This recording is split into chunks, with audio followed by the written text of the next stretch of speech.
రాజన్న సిరిసిల్ల జిల్లా కేంద్ర ప్రభుత్వం అనుసరిస్తున్న రైతు వ్యతిరేక బిల్లుల్ని వెంటనే రద్దు చేయాలని డిమాండ్ చేస్తూ వేములవాడ బ్రిడ్జ్ వద్ద అరగంట సేపు కాంగ్రెస్ పార్టీ ఆధ్వర్యంలో ధర్నా రాస్తారోకో చేశారు.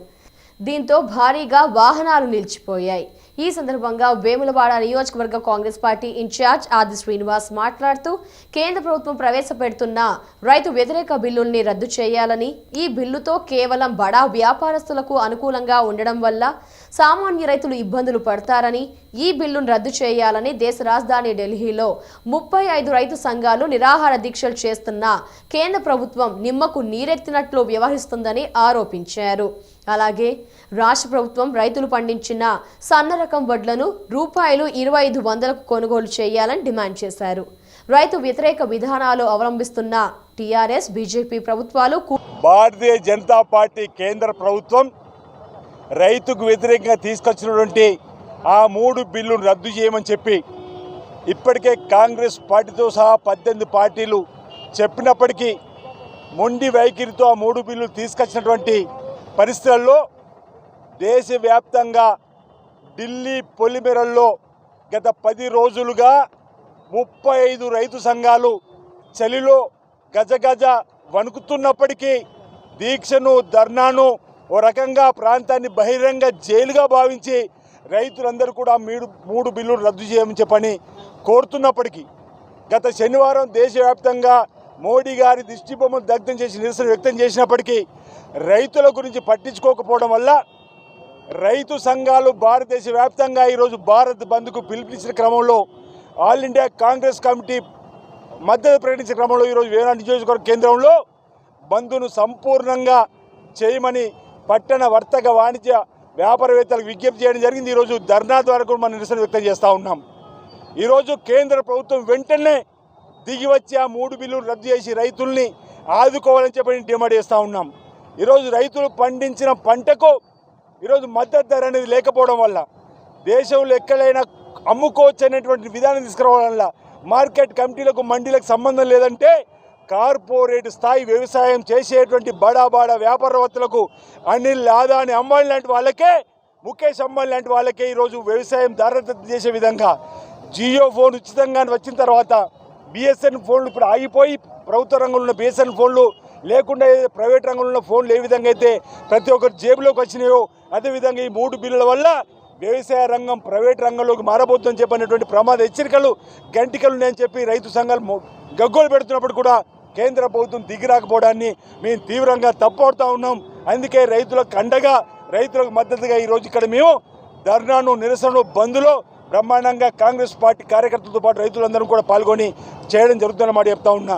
ఇప్పటికైనా కేంద్ర ప్రభుత్వం దిగిరావాలన్న మాట చెప్తూ ఈరోజు టీఆర్ఎస్ పార్టీ కూడా ధర్నా చౌకులు ఎత్తేసినటువంటి టీఆర్ఎస్ పార్టీ ఈరోజు ప్రజలలో ఉనికి కోల్పోతున్న క్రమంలో, రైతు వ్యతిరేక ప్రభుత్వంగా ముద్రపడుతున్న క్రమంలో ఈరోజు ఈ బంద్కు మద్దతు ఇచ్చి వాళ్ళు కూడా ఈ ర్యాలీలో పాల్గొంటున్నారు. నేను అడుగుతున్న టీఆర్ఎస్ పార్టీ నేతలను, ప్రభుత్వాన్ని, ఈరోజు మీరు నిజంగా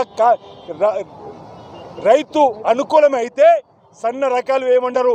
సన్న రైతు ఈరోజు ఇబ్బంది పడుతున్నాడు. వెంటనే ₹25 క్వింటాలు కొనుగోలు చేసి మీరు ఈరోజు దారుణాలు పాల్గొంటే మిమ్మల్ని ఎవరైనా విశ్వసిస్తారు. కానీ కేవలం ఈరోజు మీ రాష్ట్ర ప్రభుత్వం ఉనికి కోసం రైతులలో మళ్ళీ పోయిన ప్రేమను సంపాదించడం కోసం ప్రయత్నంలో భాగంగానే మీరు మద్దతు ఇచ్చినట్టుగా మేము భావిస్తున్నాం. ఎట్టి పరిస్థితుల్లో రైతులు మిమ్మల్ని విశ్వసించారు. సన్న రకాలకి 2500 కొనుగోలు చేసినప్పుడే ఆనాడు రాజశేఖర రెడ్డి గారు ముఖ్యమంత్రి ఉన్నప్పుడు రైతులకు బోనస్ ఇచ్చి కొనుగోలు చేసిన పరిస్థితి ఈరోజు కూడా అదే విధంగా మీరు చేయాలని చెప్పి, అది కూడా మా కొత్త డిమాండ్ కాదు. మీ ముఖ్యమంత్రి గారు సన్న రకాలు ఉన్నాడు. ఈరోజు సన్న రకాలు ఇచ్చిన రైతు ఇబ్బంది ఉన్నాడు కాబట్టి ఆ సన్న రకాలకు ₹25 క్వింటాలు కొనుగోలు చేయమంటాం, రైతు రుణమాఫీ చేయమంటాం రాజశేఖర్ చెప్తూ ఆఖరికి ఒక మాట, భారతీయ జనతా పార్టీ నాయకులు ఈరోజు ఉనికి కోసమే రైతులకు మద్దతుగా భారత్ బంద్లో పాల్గొంటున్నారని చెప్పిన మాటకు నేను అంటున్నా. ఈరోజు ఉనికి కోల్పోతుందని చెప్పిన మాట కాంగ్రెస్ పార్టీని కూడా వ్యక్తిగతంగా విమర్శించిన వాళ్ళకి అడుగుతున్నా. దక్షిణ కాశీగా పేరుగాంచిన వేములవాడ రాజరాజేశ్వర సన్నిధి నుంచి మేము ఉత్తర కాశీలో ఉన్నటువంటి పార్లమెంట్ సభ్యుడిగా ఉండి ప్రధానమంత్రి నరేంద్ర మోడీకి మీ ప్రాంత ప్రజల పక్షాన రైతుల పక్షం డిమాండ్ చేస్తూ ఉన్నాం. దక్షిణ కాశీ నుంచి ఉత్తర కాశీగా పార్లమెంట్ సభ్యుడిగా ప్రధానమంత్రిగా ఉన్నటువంటి వారికి వెంటనే 3 రైతు బిల్లులు రద్దు చేయమంటున్నాం. ఈరోజు కాంగ్రెస్ పార్టీ ఓడిపోతుంది, ఈరోజు ఓడిపోయిందన్న మాట చెప్తా ఉన్నారు. అదే ఉత్తర కాశీ పార్లమెంట్ సభ్యుడిగా ఉన్న నరేంద్ర మోడీ గారు ఈరోజు భారతదేశ ప్రధానమంత్రి ఉన్నటువంటి ఆ కాశీ క్షేత్రంలో 3 రోజుల క్రితం ఎమ్మెల్సీ ఎన్నికలు జరిగితే పట్టభద్రులు టీచర్ల ఎమ్మెల్సీ ఎన్నికలు జరిగితే 2-2 ఓడిపోయి ఇక్కడ సమాజ్వాదీ పార్టీ గెలిచింది. మహారాష్ట్రలో 5 ఎమ్మెల్సీలు జరుగుతుంది, 4 బీజేపీ ఓడిపోయింది, ఒకటే గెలిచింది. ఇదెందుకు గమనిస్తారని అడుగుతున్నాం. 2 ఎంపీలున్న మీరు తెలంగాణ తెస్తే 2 ఎంపీలున్న మీరు ఈ దేశాన్ని ఏలేటువంటి పరిస్థితి ఉంటే ఈరోజు కాంగ్రెస్ పార్టీకి ఈరోజు ప్రజల పక్షం రైతుల పక్షం నిలబడి అటు మన్మోహన్ సింగ్ గారు 10 సంవత్సరాలు ముఖ్యమంత్రి ప్రధానమంత్రి ఉన్నప్పుడు ఆర్థిక సైనికుల ద్వారా పి నరసింహరావు కూడా దేశాన్ని ఏ విధంగా ముందుకు తీసుకుపోయిండో ఈరోజు దేశం వెనక్కిపోతుంది.